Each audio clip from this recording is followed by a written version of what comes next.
துணை வேண்டும் தகப்பனே, உலகிலே என்னை எதிர்க்கும் சக்திகள் பல உண்டே. துணை வேண்டும் தகப்பனே, உலகிலே என்னை எதிர்க்கும் சக்திகள் பல உண்டே. என் ஜீவன் எல்லை எங்கிலும் ஜெப வீரன் என எழுதும். என் ஜீவன் எல்லை எங்கிலும் பரிசுத்தம் என எழுதும். பரிசுத்தர் கூட்டம் நடுவில் ஜொலித்தீடும் சுத்த ஜோதியே, ஆரோபியே யுவேளையில் அடியா நெஞ்சம் வாரீரோ வாரீரோ. ஆரோபியே யுவேளையில் அடியா நெஞ்சம் வாரீரோ. பிரைஸ் எல்லாம். கர்த்தருடைய பரிசுத்த நாமத்திற்கு ஸ்தோத்திரம். 2 தீமோத்தேயு 3வது அதிகாரம் 1 முதல் சில வசனங்கள். மேலும் கடைசி நாட்களில் கொடிய காலங்கள் வருமென்று அறிவாயாக.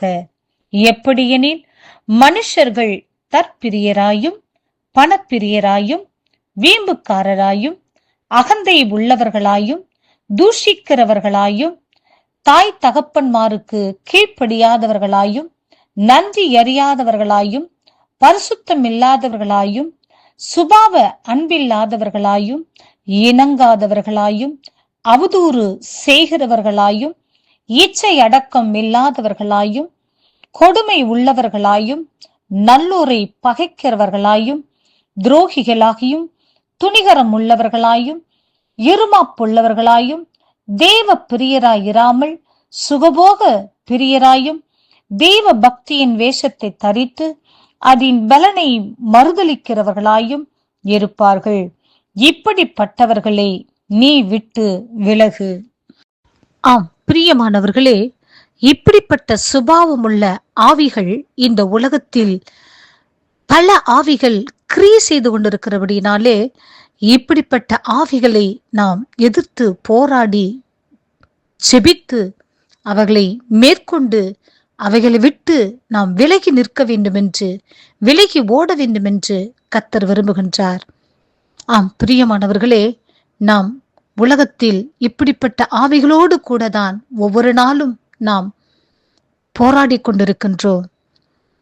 இவைகளை விட்டு நாம் எப்படி விலகி வாழ முடியும் என்று ஒருவேளை நீங்கள் கேட்கலாம். பிரியமானவர்களே, தானியேலுடைய வாழ்க்கையிலே அந்த அரண்மனையில் 600 பேர் இருந்த போதிலும் அவர்களுடைய சுபாவங்கள் அந்த அரண்மனையின் அங்கிருக்கிற ஆடம்பரமான அசூசியான விக்கிரகத்தின் காரியங்கள் எதுவும் அவனை தொடாதபடிக்கு அவைகளை விட்டு விலகி தன்னை பரிசுத்தமாய் காத்து கொண்டார். ஆம், தானியேல் 1:5 ராஜ போஜனத்தினாலே தன்னை தீட்டுப்படுத்தாதபடிக்கு தானியேல் காத்து கொண்டாராம். பிரியமானவர்களே, இந்த உலகம் என்கிறதான ராஜ போஜனம் அவரை தீட்டுப்படுத்தாமல் தன்னை காத்து கொண்டு விலகி அவைகளை விட்டு ஓடினபடியினாலே ராஜாவின் கொலுமண்டபத்தில் அவரை கர்த்தர் அதிகாரியாக வைத்து அந்த அரண்மனையில் இருக்கிற எல்லாரை காட்டிலும் 10 மடங்கு ஞான சமர்த்தத்தை கொடுத்து அவருக்குள் ஒரு விசேஷித்த ஆவியை தேவன் வைத்து ராஜாவின் கொலுமண்டபத்தில் எல்லாரை காட்டிலும் மேலாக அவரை கர்த்தர் உயர்த்தி கனப்படுத்தினார்.